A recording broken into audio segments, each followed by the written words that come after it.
ఆంధ్రప్రదేశ్ అభివృద్ధికి అడుగడుగునా మోకాలడ్డుతున్న మోదీ, కేసీఆర్, జగన్ త్రయంపై పోరాటంలో ప్రతి ఒక్కరూ తనతో కలిసి రావాలని ముఖ్యమంత్రి చంద్రబాబు కోరారు.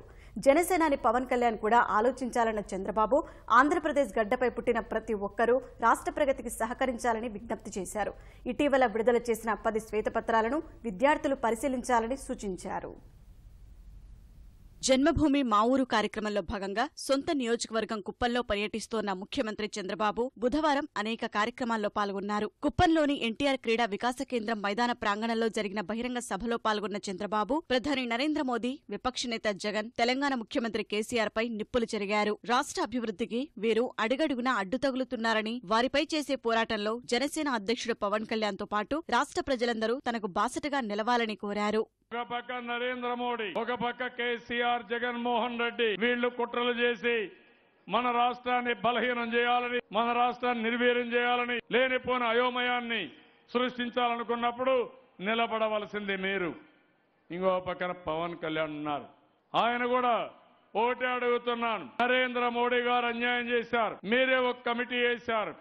75,000 కోట్లు రావాలని ఫ్యాక్ట్ ఫైండింగ్ లో మీరు చెప్పారు. అందుకే అడుగుతున్నా, మీరు కూడా సహకరించాల్సిన అవసరం ఉంది.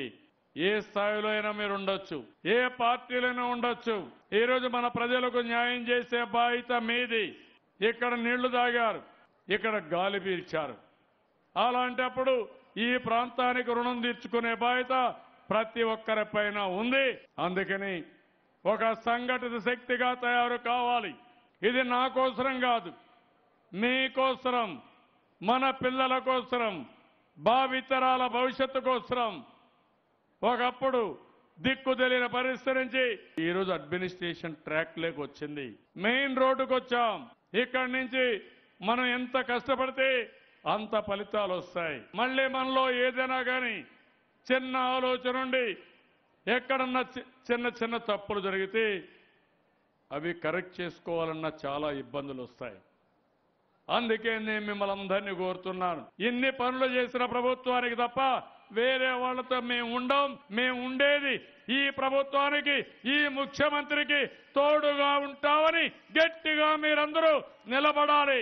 బహిరంగ సభ అనంతరం చంద్రబాబు కుప్పం సమీపంలోని పెద్ద బంగారు నత్తల్లో భారత ఇజ్రాయెల్ సంయుక్త సాంకేతికతతో 22 ఎకరాల్లో ఏర్పాటు చేసిన ఎక్లెన్స్ కేంద్రాన్ని ప్రారంభించారు. ఉద్యాన పంటల విభాగంలో ఆంధ్రప్రదేశ్ దేశంలోనే ప్రథమ స్థానంలో ఉందన్నారు. సూక్ష్మ నీటిపారుదల జాబితాలో దేశంలోనే తొలి 10 జిల్లాల్లో 6 జిల్లాలు ఆంధ్రప్రదేశ్ నుంచే ఉన్నాయన్నారు. ఈ కార్యక్రమం అనంతరం అనేక శంకుస్థాపనలు, ప్రారంభోత్సవాల్లో పాల్గొన్న చంద్రబాబు కుప్పంలో నూతనంగా నిర్మించిన ప్రభుత్వ డిగ్రీ కళాశాలను ప్రారంభించి అక్కడ విద్యార్థులతో ముచ్చటించారు. విభజన కష్టాల్లో ప్రభుత్వాన్ని నడిపించిన తీరును అధ్యయనం చేయాలని విద్యార్థులకు సూచించారు. వయాడక్ట్ విధానం ద్వారా విద్యార్థులు తమ లక్ష్యాలు చేరుకోవాలని కోరారు.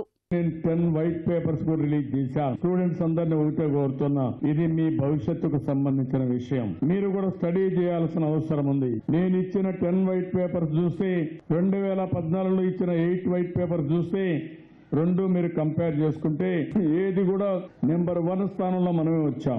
జిఎస్టిపిలో నెంబర్ 1 మనమే. ఇంకో పక్కన ఈజ్ ఆఫ్ డూయింగ్ బిజినెస్ లో మనమే. నెంబర్ ఆఫ్ అవార్డ్స్ మనకే వచ్చాయి. పర్ క్యాపిటల్ ఇన్కమ్ లో మనమే ముందుకు పోయాం. కానీ అదే సమయంలో మీరు చూసినప్పుడు గవర్నమెంట్ ఆఫ్ ఇండియా పూర్తిగా సహకరించుంటే, అదే మరిగా విభజనలో ఇచ్చిన హామీలు పూర్తిగా అమలు చేసుంటే, విభజన వల్ల పంపకాలు సరిగా చేసుంటే ఇంకా ఎక్కువ వెసులుబాటు వచ్చేది.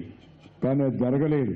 కుప్పంలో 16 కోట్ల రూపాయలతో నిర్మించిన న్యాక్ భవనాన్ని ప్రారంభించిన సీఎం పిఈఎస్ వైద్య కళాశాలలో నిర్వహించిన తెలుగుదేశం విస్తృత స్థాయి సమావేశంలో పాల్గొని నేతలకు, కార్యకర్తలకు దిశానిర్దేశం చేశారు. జిల్లా ఉన్నతాధికారులతో చిత్తూరు అభివృద్ధి పనులపై సమీక్ష నిర్వహించారు. రాత్రి R&B అతిథి గృహంలో బస చేసిన చంద్రబాబు నేడు అమ్మవారిపేటలో విమానాశ్రయానికి శంకుస్థాపన చేయనున్నారు.